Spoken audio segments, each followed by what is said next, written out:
So in my time at Bolsover TV, I've done a range of things, but I don't think any of them have included afternoon tea with the Baroness of Bolsover, which is what I'm doing this morning. Good morning. Good morning, Michael.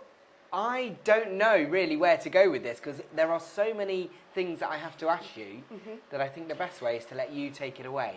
Wonderful. Well, I tell you what, why don't we start from the very beginning? Okay. Yes? Yeah. Now, Michael, have you actually enjoyed an afternoon tea at some time, have you? I want to say yes, but I feel like you're going to tell me otherwise. So I've had what I think is afternoon tea. Oh, lovely. Well, all I was going to say is, was it a refined affair, your afternoon tea? It was. It was. Well, you don't need to learn anything, Michael. What are you talking about? Well, I'm sure you've got lots to tell me because I fear it may not be to your levels. Well, first of all, may I just answer a question that you may be asking yourself? Of course. Who is Baroness Bolsover? Absolutely. Did you wonder that? Well, absolutely. I mean, it's a very unique setting, a very unique person that I'm sat in front of. Well, don't worry, because I was given the title of the Baroness of Bolsover by my Queen Victoria herself in 1880. Wow. Yes, I know. It makes me very, very old, doesn't it?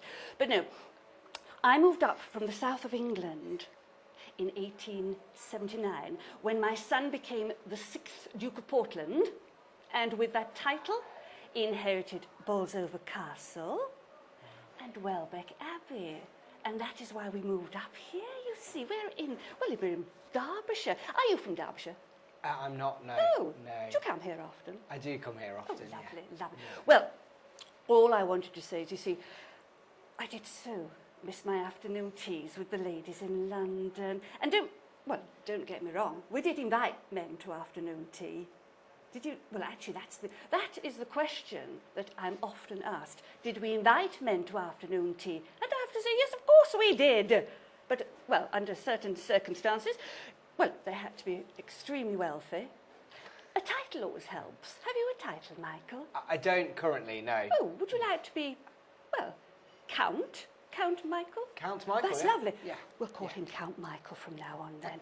Lovely, Count Michael. Well, that's splendid. So you're more than welcome to an afternoon tea. But of course, in Victorian times, etiquette is of the utmost. Absolutely. So, are you ready for a little practice of Yes, afternoon let's- tea? Wonderful. Let's do it. The first thing one must consider at the tea table is one's posture. Isn't that lovely, the way he just suddenly went like that? You see, I like that. That's what everyone does, and that's absolutely perfect. Because one has to sit nice and upright at the table so that everyone knows that you're interested in the conversation. And of course, how else is one supposed to sit when wearing a tight corset? Do you know what I'm saying? But of course you don't have that problem, Michael. The next thing we must consider then is our napkin. Okay. Oh, you see, you're behaving very well. He's very well. Normally everyone goes, oh, look, napkin. Let's get hold of that napkin. I'm completely in your You hands. are, that's aren't right. you? That's lovely. That's lovely. So, Michael, when you come to use your napkin, what you must look for is a little corner to take hold of. Now, just watch this. Just watch this. How utterly elegant is that?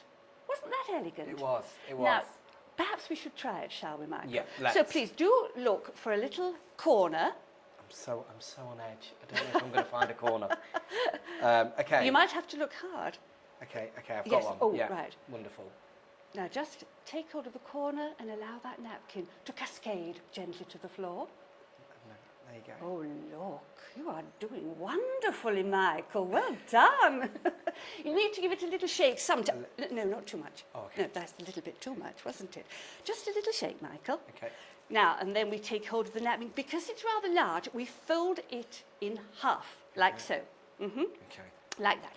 Now, one takes hold of the napkin from the top fold, like so, and you place it across the lap with the fold at the front. That's nearest the body, Michael. Nearest the body. Nearest yes. the bottom. No, nearest the body. Oh, nearest the body. Okay. It's a lot of concentration, isn't it? I've never worked so hard on a Monday morning. I know. I can see that concentration. So that's splendid. You're doing marvellously, you know. Great. Wonderful. Now let's just consider the most important subject of the cup of tea. Now, the way in which one holds one's cup reveals an awful lot about one. Right. Okay. So are you ready for this? Yeah. Now, to take hold of the cup, we take hold of the cup like so. We don't normally need to raise our saucer along with our cup at a high table.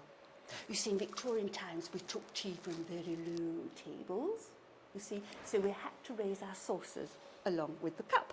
But we're at a high table, but for practice purposes, and so I can keep an eye on you, Michael, let us take hold of our cups and our saucers. Okay.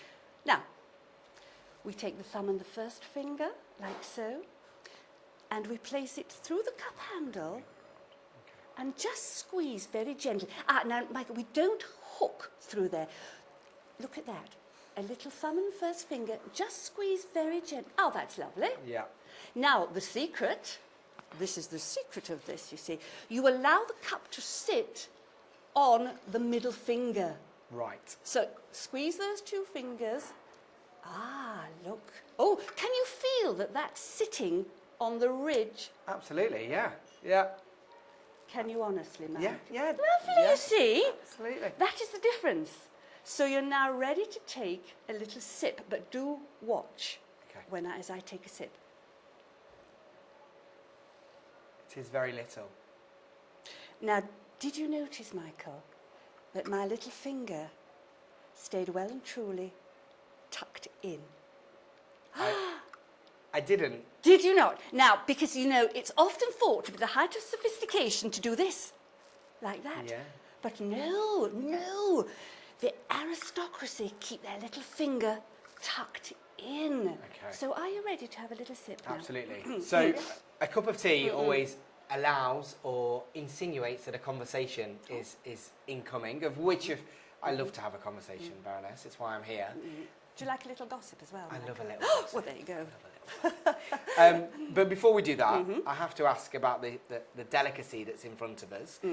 Tell us about what place this has on the table and why it's here. Well, this is absolutely perfect because, as you see, we have some crustless little finger sandwiches. And, of course, you see, we don't use cutlery in afternoon teas. No, we ate with our fingers. So the correct way to pick up your sandwich is between the thumb and the first two fingers, like so. I'm going to interrupt, sorry, Yes. I know you're in mid-flow, but isn't that quite groundbreaking during the Victorian times to eat with your fingers and eat with your hands, or is that not a new phenomenon? It's not a new phenomenon, no. No, because that is the whole point. It's teeny tiny. This is as large as it gets. Right. So, and this is the secret. This is the secret to all afternoon tea eating. Are you ready for a little secret? It's nibble, nibble, nibble, daintily. That's all you need to do. That's all you need to do. I mean, look, it's not very large, is it? You see, it was all very just little nibbles to keep us going until dinner was finally served at 8 o'clock. So, yes. So, no, it was just little morsels. Right. I mean, well, as you're talking now about the food, oh, look at that. A freshly baked. Do you know, actually, Michael, I don't know how do you pronounce that? I would say a scone. Is that how they say it in Manchester? I think so, yeah. Oh, I say. Yeah. Well, it doesn't matter. Because all I say, because there's a little bit of controversy, isn't there, scone or scone? So all I normally say is, well, before it's eaten, it's a scone, and once it's eaten, it's scone. Very good, very good. But, I think it's important to ask about you as well. You've taught me a great deal already, so let's learn about you. Let's let the person watching know about you. Why is the time now for you to mingle with the general public? Well, you see, not many people have heard of the Baroness of Bolsover. That's what I discovered. So I thought, well, let us just take her out into the open and, you see, and raise the public awareness of Baroness of Bolsover. But you see, whilst we're doing that, as I do love an afternoon tea, I thought, well, why not? Let's do a little bit of tea etiquette as well. So it's wonderful. I can do everything. Well, this is what I'm intrigued about, because people... Do they see you? Do they have afternoon tea with you? How does it work? Well, How do they have your time? Well, no. I normally demonstrate first, because you see, now that we've actually got the tea and things, we don't want any mess. We can't have any mess over a lovely outfit, can one? So we always do the demonstration first. Right. And then everyone can have a little tea. It doesn't have to be an afternoon tea, just a little slice of cake or something. And then a jolly good chin wag. And like an they can ask me questions. I do love a little chin wag myself, you know. So I can tell them about the Baroness, or I can tell them about Victorian times and my life in Victorian times. And so people can learn about you Yes. as well as the etiquette that you Yes. bring to the table as well. Yes. Yes, and it's wonderful because everyone gets to join in. You know, I mean, you've been joining in, Michael. You were splendid, I have to say. Thank you. So everybody gets... So it's wonderful for... When there's a group of ladies or ladies and gentlemen having a little party, it's wonderful that we can all join in together because, you know, it is amazing how, you know, as I say, there to get some people like to put their finger out, but so it is an immersive experience. How do other people come and keep your company at the same time? How do they get in touch with you? Well, I've got one of these websites. Websites, Yes, yeah. yes. I didn't know what on earth a website was. You see, of course, photography was only coming into fashion when I was around. So I have a website. I have a telephone number as well. Wow. So you can contact me. Do look, Baroness Bolsover. That's my website. Amazing. And what would you say to anyone who's perhaps seen this interview today and perhaps feels a little bit nervous, as I did at the beginning? Did you? Well, it's a big occasion, Baroness. It's a huge occasion. Oh, you have to just go with it. What would You've you done say- splendidly. Thank you. What would you say to anyone who perhaps doesn't know if they want to, if they're a bit nervous or just wants to get involved? What would your message be to them? Just get in touch. Have a little chat with me. Let us see what the part is, you know, because that's important. Because I've performed at 80th birthday parties just in somebody's front room. That was lovely, and that's perfect because in Victorian times, that's where we had our little parties, in our front rooms, our parlours. Do you know, I did something like a hen party. A hen party. I had to ask what that was. And certainly at group talks, that's wonderful. Everyone, because everyone loves to join in, don't they? And everyone has their opinions. That's what it's all about. We need to talk, you see. So it's lovely, just get in contact with me. So, Baroness, we've come away from the afternoon tea. Obviously, that was amazing. Yeah. But we stand next to this, which also says Town Tour. So what does that mean? Well, I'm absolutely delighted now to be offering a town tour because we are here in the medieval market town of Bolsover. And of course, I was here in Victorian times, 1880, when my son became the 6th Duke of Portland. Remember, you see? And that is when we moved to Bolsover. So I thought, well, isn't it lovely to go for a little stroll around the town again? So it's a little bit like a trip down memory lane for us all. And we can see the differences. I was going to say, I imagine you've seen a few differences over the years. Yes, I certainly have. So that is what we're going to go to the parish church, which has got a wonderful memorial window for Baroness Bolsover. Wow. Yes, I'm delighted to discover that. And also I've noticed that, well, there's a few little things, few surprises along the way, Michael, but I shan't give anything too much away just now. No, just dabble us, just leave that little carrot. Well, no, the gravedigger's cottage, I see. Yes, it's still there, you know. Airbnb now, you know. Well, I'm sure it's lovely, though, isn't it? That it's being used. Absolutely. Yes. Yeah, absolutely. Can I ask a personal question to yourself? Well, I don't know yet. Over the years, there's a phrase in the 21st century that is very popular now called celebrity. Do you feel you're like a little bit of a celebrity now in the town of Bolsover? Oh, a celebrity? I don't know about that. No, well, I'm a member of the aristocracy, but I don't know about being a celebrity. Well, I don't know. That would be rather nice, wouldn't it? But it is lovely because people do wave to me in the streets and some curtsy and do a little bow. So that's lovely to see, isn't it? Absolutely. Yeah, definitely. And people will see you in the town tours, obviously, Yes. because you are literally walking around the town. Yes. What can Oh, people yes. expect on those type of tours? I know you've given us a little insight, but how long does it last and how do people get involved? It lasts for around an hour or so. But of course I do well, you know me, I like a little gossip along the way. So I will talk to you as well. I will be asking you some questions because, you know, I can't be talking for over an hour, Michael. No. So I will take you around the town, show you some of the very nice buildings that still remain, and I shall ask you one or two questions along the way. So that, it keeps you thinking, doesn't it? Absolutely. And I have to check that you're paying attention.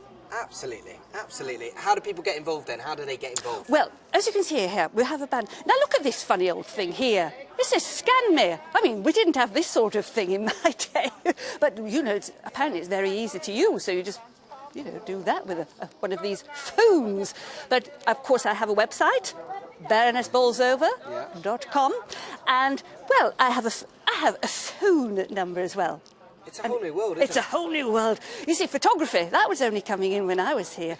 And you see, of course, we're in Old Bolsover Yard. The tour starts here in Old Bolsover Yard. Believe you me, it was Old Butcher's Yard when I was here. So it's changed a little somewhat, hasn't it? Absolutely. But it's lovely though now, isn't it? Yeah. So it's a wonderful place to start. And we finish with an afternoon tea. I can't think of a better way to spend an afternoon, can you? I can't. No. In fact, you've sold it to me. Lovely. So why don't we, and I'm going to say, I'm going to get this right because you've taught me this word, a little constitutional into the sun. Did I get it right? You did. Okay. Yes. Should we go? Well, yes, we shall. But I need to give you my arm. You do, certainly, Okay. sir. Thank you What so a much. pleasure. Let's go. And off we go into the... Lovely.